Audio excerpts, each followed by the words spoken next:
नमस्कार, स्वागत आहे तुमच्या सर्वांचं. आज आपण बनवणार आहोत ब्रेड पकोडे.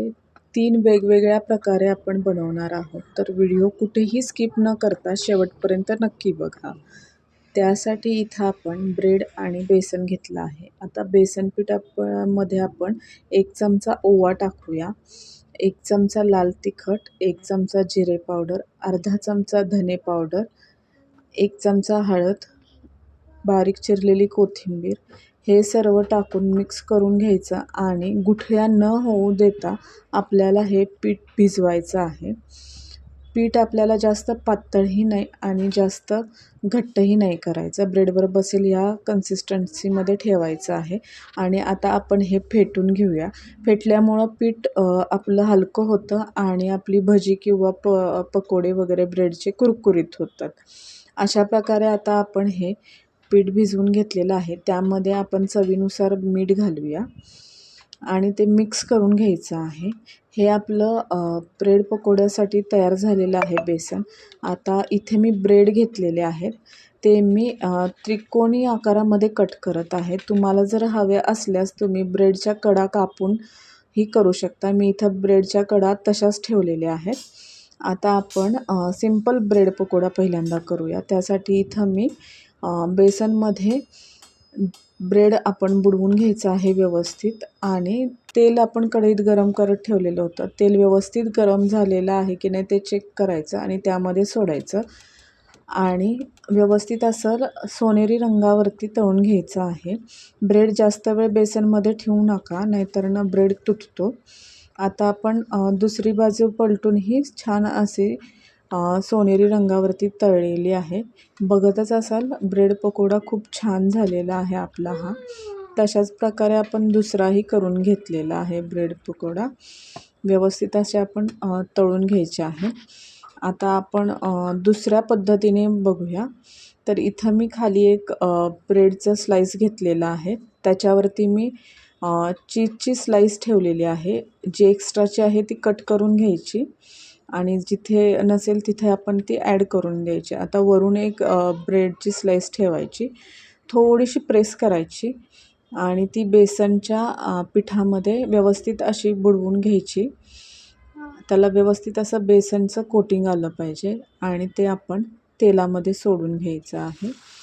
हेही आपल्याला छान असं सोनेरी रंगावरती भाजायचं आहे. आता आपलं वरून भाजून झालं की दुसऱ्या साईडनी पलटी मारून छान असं सोनेरी रंग येईपर्यंत भाजायचं आहे. बघतच असाल खूप छान प्रकारे आपला ब्रेड पकोडा भाजला गेलेला आहे. तो आपण आता काढून घेऊया. आता आपण तो तुम्हाला मी कट करून दाखवते.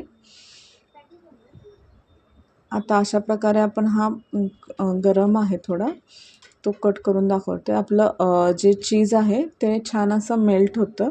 वरून कुरकुरीत आणि आतून मऊ असा आपला ब्रेड पकोडा हा तयार आहे खाण्यासाठी.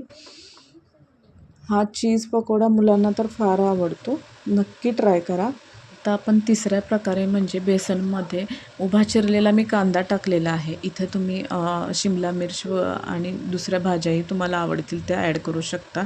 त्या मिक्स करायच्या व्यवस्थित अशा आणि त्याच्यामध्ये ब्रेड स्लाईस टाकून व्यवस्थित असा कोट करून घ्यायचा आहे आणि तोही आपल्याला तळून घ्यायचा आहे. हा आपण जो ब्रेड पकोडा केलेला आहे त्याच्यामध्ये तुम्ही तुमच्या आवडीनुसार भाज्या टाकू शकता, त्याही छान लागतात. आणि तुम्ही हे डीप फ्राय करायच्या ऐवजी तुम्ही तव्यावरती भाजूनही खाऊ शकता. इथे मी डीप फ्राय केलेला आहे. छान असा सोनेरी रंगावरती भाजलेला आहे. अशा प्रकारे आपले 3 प्रकारचे ब्रेड पकोडे बनवून तयार आहेत. वरून कुरकुरीत आणि आतून मऊ असे ब्रेड पकोडे आपले 3 प्रकारचे तयार आहेत. हे तुम्ही चहासोबतही खाऊ शकतात किंवा मुलांना नाश्त्याला किंवा मधल्या वेळेतला खाऊ म्हणूनही देऊ शकता. हे तुम्ही पुदिन्याच्या चटणीसोबत किंवा टोमॅटो केचपसोबतही तुम्ही खाऊ शकता. खूप छान लागतात. आणि चीज पकोडा जो आहे तो तर मुलांना खूपच आवडतो. तर चीज पकोडा ही तुम्ही मुलांना नक्की बनवून द्या. आणि पावसाळ्याच्या दिवसात सर्वांनाच असे पकोडे गरमागरम खायला खूप आवडतात. त्याच्यामुळे तुम्ही ही रेसिपी नक्की ट्राय करून बघा आणि व्हिडिओ कसा वाटला ते कमेंटमध्ये नक्की सांगा. व्हिडिओ आवडला असल्यास लाईक करा, शेअर करा आणि चॅनलवरती नवीन असल्यास सबस्क्राईब करायला विसरू नका. आणि व्हिडिओ शेवटपर्यंत बघितल्याबद्दल सर्वांचे मनापासून धन्यवाद.